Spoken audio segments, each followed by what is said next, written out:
Terry Collins addressed the team today.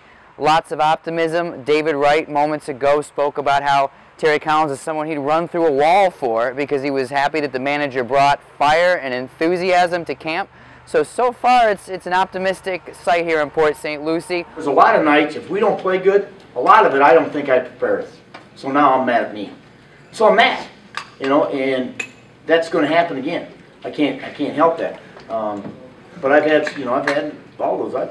Carlos and Johan and David just said, look, be yourself, we need that.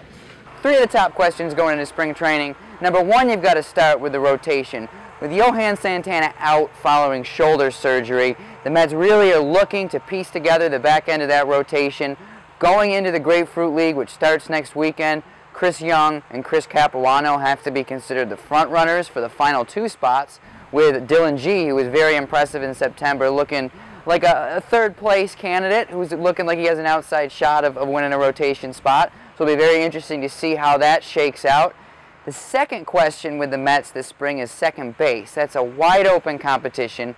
Luis Castillo still has a shot to remain on the team. He's going to be given the chance to compete. Castillo, a 35-year-old veteran who broke down and didn't play much last year, but is very popular among his teammates and might still be the best defensive second baseman that the Mets can throw out there, because the other options, Daniel Murphy, Rule 5 pick Brad Emis, and Justin Turner, who was pretty good in AAA last year, all can hit.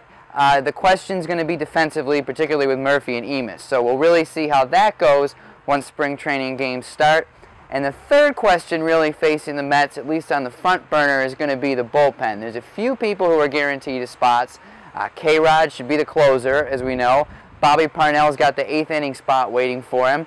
Tim Burdack, the veteran lefty, looks like he has a pretty good chance of making the team. DJ Carrasco, competing for a rotation spot, looks more likely as a bullpen guy who can go multiple innings.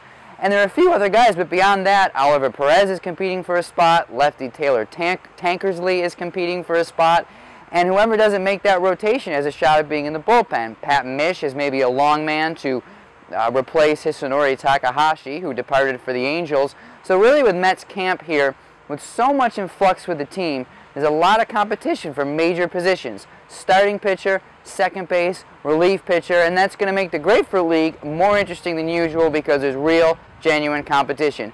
It starts with optimism right now with the team meeting today, and we'll see how it goes from here.